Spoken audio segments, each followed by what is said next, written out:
ನಮಸ್ಕಾರ. ಈ ದಿನ ನಾವು ನಿಮ್ಮನ್ನು ವಿಜಯನಗರ ಜಿಲ್ಲೆಯ ಹೊಸಪೇಟೆ ಸಮೀಪದಲ್ಲೇ ಇರೋ ಒಂದು ಸುಂದರ, ಶಾಂತ ಮತ್ತು ಭಕ್ತಿ ಭಾವದಿಂದ ಕೂಡಿದ ಪವಿತ್ರ ಕ್ಷೇತ್ರವಾದ ತಿಮ್ಲಾಪುರದ ವೇಣುಗೋಪಾಲ ಸ್ವಾಮಿಯ ದೇವಸ್ಥಾನಕ್ಕೆ ಕರ್ಕೊಂಡು ಹೋಗ್ತಾ ಇದ್ದೀವಿ. ಇತಿಹಾಸ, ಭಕ್ತಿ, ಸಂಸ್ಕೃತಿ ಮತ್ತು ಗ್ರಾಮೀಣ ಸೊಬಗಿನ ಸಂಗಮವಾಗಿರುವ ಈ ಕ್ಷೇತ್ರ ಶ್ರೀ ಕೃಷ್ಣನ ವೇಣುಗೋಪಾಲ ಸ್ವರೂಪದ ಆರಾಧನೆಗೆ ಹೆಸರುವಾಸಿಯಾಗಿದೆ. ವಿಜಯನಗರ ಸಾಮ್ರಾಜ್ಯದ ವೈಭವವನ್ನು ನೆನಪಿಸೋ ಈ ಪ್ರದೇಶದಲ್ಲಿ ಅನೇಕ ಪುರಾತನ ದೇವಾಲಯಗಳು ಕಂಡುಬರ್ತವೆ. ಅವುಗಳಲ್ಲಿ ತಿಮ್ಮಾಪುರದ ವೇಣುಗೋಪಾಲ ಸ್ವಾಮಿ ದೇವಸ್ಥಾನ ವಿಶೇಷ ಸ್ಥಾನವನ್ನು ಪಡೆದಿದೆ. ಭಗವಾನ್ ಶ್ರೀಕೃಷ್ಣನು ತನ್ನ ಮೋಹಕವಾದ ಕೊಳಲಿನ ನಾದದಿಂದ ಗೋಪಿಕೆಯರ ಮನಸ್ಸನ್ನು ಸೆಳೆದ ದಿವ್ಯ ರೂಪವೇ ವೇಣುಗೋಪಾಲ. ಈ ದೇವಾಲಯದಲ್ಲಿ ಭಕ್ತರು ಕೃಷ್ಣನನ್ನು ಆ ರೂಪದಲ್ಲಿಯೇ ದರ್ಶನ ಮಾಡ್ತಾರೆ. ಭಕ್ತಿಯೊಂದಿಗೆ ದೇವರನ್ನು ಸ್ಮರಿಸಿದರೆ ಮನಸ್ಸಿಗೆ ಶಾಂತಿ, ಜೀವನಕ್ಕೆ ನೆಮ್ಮದಿ ದೊರೆಯುತ್ತದೆ ಎಂಬ ನಂಬಿಕೆ ಇಲ್ಲಿನ ಜನರಲ್ಲಿ ಇಂದಿಗೂ ಜೀವಂತವಾಗಿದೆ. ವಿಜಯನಗರದ ಪ್ರದೇಶವು ದೇವಾಲಯಗಳ ನಾಡು ಎಂದು ಪ್ರಸಿದ್ಧವಾಗಿದೆ. ಹತ್ತಿರದಲ್ಲೇ ಇರೋ ಐತಿಹಾಸಿಕ ಹಂಪಿ ವಿಶ್ವ ಪರಂಪರೆಯ ತಾಣವಾಗಿದ್ದು ಈ ಭಾಗದ ಧಾರ್ಮಿಕ ಮತ್ತು ಸಾಂಸ್ಕೃತಿಕ ವೈಭವಕ್ಕೆ ಸಾಕ್ಷಿಯಾಗಿದೆ. ತಿಮ್ಲಾಪುರ ವೇಣುಗೋಪಾಲ ಸ್ವಾಮಿ ದೇವಾಲಯದ ವಾಸ್ತುಶಿಲ್ಪವು ವಿಜಯನಗರ ಶೈಲಿಯಲ್ಲಿದ್ದು ಸರಳವಾಗಿದ್ದರೂ ಭಕ್ತರ ಮನಸ್ಸನ್ನು ಸೆಳೆಯುವಂತಿದೆ. ದೇವಾಲಯದ ಗರ್ಭಗುಡಿಯಲ್ಲಿ ವಿರಾಜಮಾನವಾಗಿರುವ ವೇಣುಗೋಪಾಲ ಸ್ವಾಮಿಯ ಮೂರ್ತಿಯು ಅತ್ಯಂತ ಮನೋಹರವಾಗಿದೆ. ಕೊಳಲು ಹಿಡಿದಿರುವ ಶ್ರೀಕೃಷ್ಣನ ದಿವ್ಯ ರೂಪವನ್ನು ನೋಡಿದಾಗ ಭಕ್ತರು ಭಾವಪರವಶರಾಗುತ್ತಾರೆ. ಸ್ಥಳೀಯರ ಪ್ರಕಾರ ಈ ದೇವಾಲಯವು ಹಲವು ದಶಕಗಳಿಂದ ಗ್ರಾಮಸ್ಥರ ಆರಾಧನಾ ಕೇಂದ್ರವಾಗಿದೆ. ಇಲ್ಲಿ ಪ್ರತಿದಿನವೂ ಪೂಜೆ ಪುರಸ್ಕಾರಗಳು ಜರುಗುತ್ತವೆ. ಹಬ್ಬಗಳ ಸಂದರ್ಭಗಳಲ್ಲಿ, ವಿಶೇಷವಾಗಿ ಶ್ರೀ ಕೃಷ್ಣ ಜನ್ಮಾಷ್ಟಮಿ, ಗೋಕುಲಾಷ್ಟಮಿ ಹಾಗೂ ಇತರ ವೈಷ್ಣವ ಹಬ್ಬಗಳಲ್ಲಿ ದೇವಾಲಯದಲ್ಲಿ ವಿಶೇಷ ಪೂಜೆಗಳು, ಭಜನೆಗಳು ಮತ್ತು ಧಾರ್ಮಿಕ ಕಾರ್ಯಕ್ರಮಗಳು ನಡೆಯುತ್ತವೆ. ಕೃಷ್ಣನ ಜೀವನವೇ ಮಾನವ ಕುಲಕ್ಕೆ ಮಾರ್ಗದರ್ಶನವಾಗಿದೆ. ಧರ್ಮ, ಪ್ರೀತಿ, ಸ್ನೇಹ ಮತ್ತು ಕರ್ತವ್ಯದ ಮಹತ್ವವನ್ನು ಶ್ರೀಕೃಷ್ಣನು ತನ್ನ ಬದುಕಿನ ಮೂಲಕ ಬೋಧಿಸಿದ್ದಾನೆ. ಕೃಷ್ಣನ ಆರಾಧನೆ ಕೇವಲ ಭಕ್ತಿಯ ವಿಷಯವಲ್ಲ, ಜೀವನದ ಮೌಲ್ಯಗಳನ್ನು ಅರಿಯುವ ಸಾಧನವಾಗಿದೆ.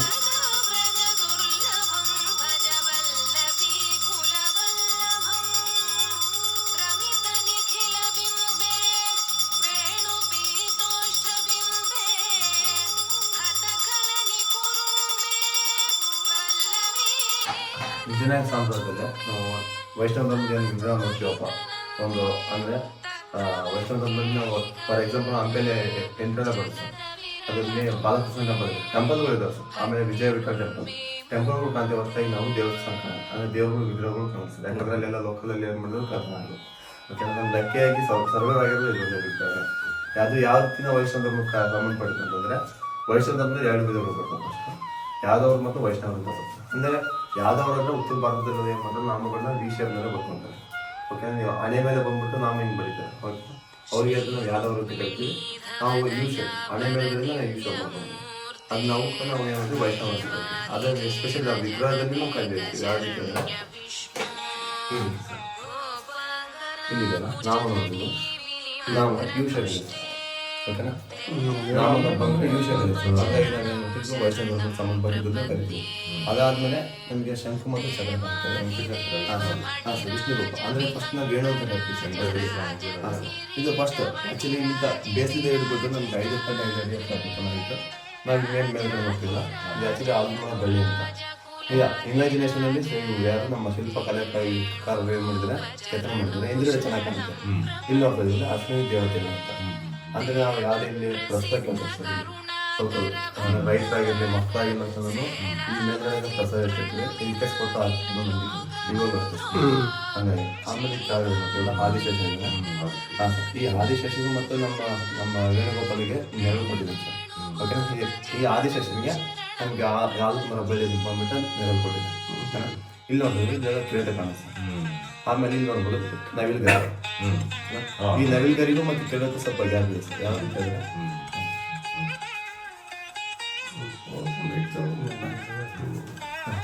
ಇಲ್ಲ ಇಲ್ಲ ಇದೆಲ್ಲ ಫುಲ್ ಮೂವ್ ಆಗುತ್ತೆ. ಆ ರೀತಿ ಕ್ಲೀನಾಗಿ ಸೂಕ್ಷ್ಮ ಕೆಲಸ ಮಾಡಿ ಅಂದರೆ ಇವೆಲ್ಲ ಸ್ವಲ್ಪ ಸೂಕ್ಷ್ಮ ಸರ್. ಆಮೇಲೆ ನಮಗೆ ಕೊಳಲು ಬರುತ್ತೆ ಇದೆಲ್ಲ ಬಂದ್ಬಿಟ್ಟು ನಮಗೆ ಕೊಳಲು ಬರುತ್ತೆ ಸರ್. ಇಲ್ಲಿ ನೋಡ್ರಿ ಇದು ಚಿರತೆ ಸರ್ ಇದು, ಓಕೆನಾ.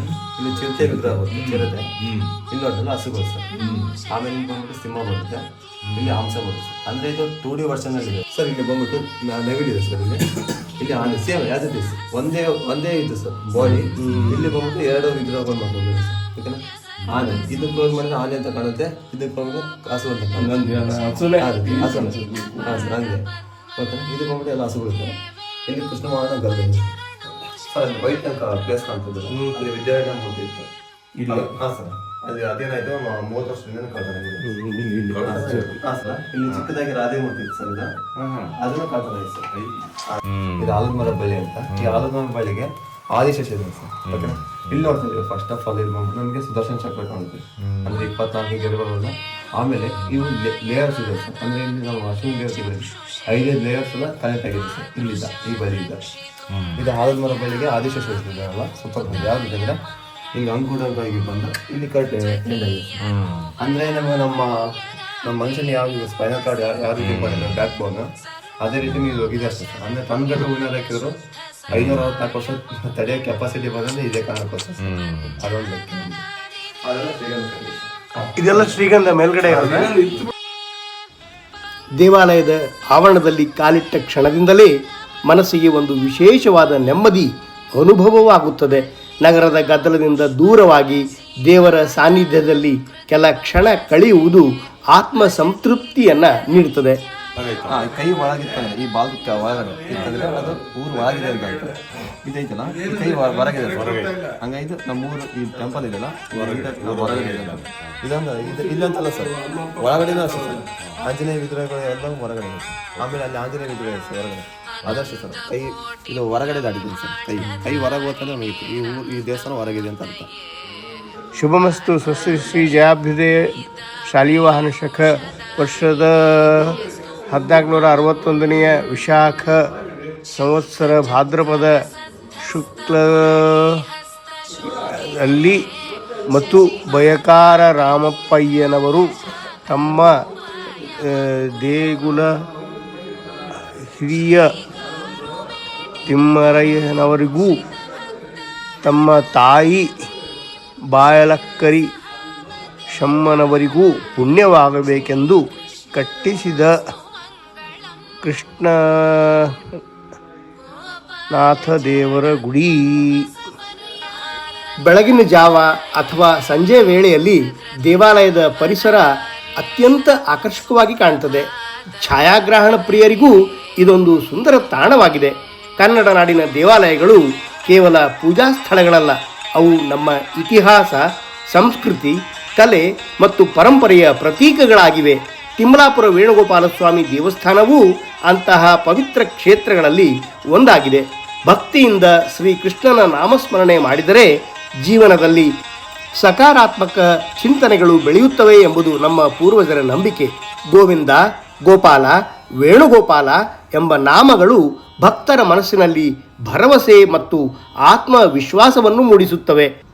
ವಿಜಯನಗರದ ಜಿಲ್ಲೆಯ ಇತಿಹಾಸ ಪ್ರಸಿದ್ಧ ಸ್ಥಳಗಳನ್ನು ವೀಕ್ಷಿಸುವ ಪ್ರವಾಸಿಗರು ತಿಮ್ಮಲಾಪುರದ ಈ ದೇವಾಲಯಕ್ಕೂ ಭೇಟಿ ನೀಡಿ ಆಧ್ಯಾತ್ಮಿಕ ಅನುಭವವನ್ನು ಪಡೆಯಬಹುದಾಗಿದೆ.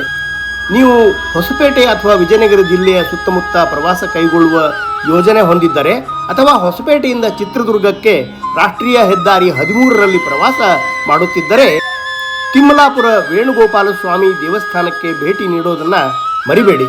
ಶ್ರೀಕೃಷ್ಣನ ದಿವ್ಯ ದರ್ಶನ ನಿಮ್ಮ ಮನಸ್ಸಿಗೆ ಶಾಂತಿ ಮತ್ತು ಸಂತೋಷವನ್ನು ನೀಡುತ್ತದೆ. ಈ ಪವಿತ್ರ ಕ್ಷೇತ್ರದ ಕುರಿತು ನಿಮಗೆ ಮಾಹಿತಿ ಇಷ್ಟವಾದರೆ ನಮ್ಮ ವಿಡಿಯೋವನ್ನು ಲೈಕ್ ಮಾಡಿ, ಹಂಚಿಕೊಳ್ಳಿ ಹಾಗೂ ಚಾನಲನ್ನು ಸಬ್ಸ್ಕ್ರೈಬ್ ಮಾಡಿ. ಶ್ರೀ ವೇಣುಗೋಪಾಲ ಸ್ವಾಮಿಯ ಕೃಪೆ ನಿಮ್ಮೆಲ್ಲರ ಮೇಲಿರಲಿ. ಜೈ ಶ್ರೀಕೃಷ್ಣ, ಜೈ ವೇಣುಗೋಪಾಲ ಸ್ವಾಮಿ. ಧನ್ಯವಾದಗಳು.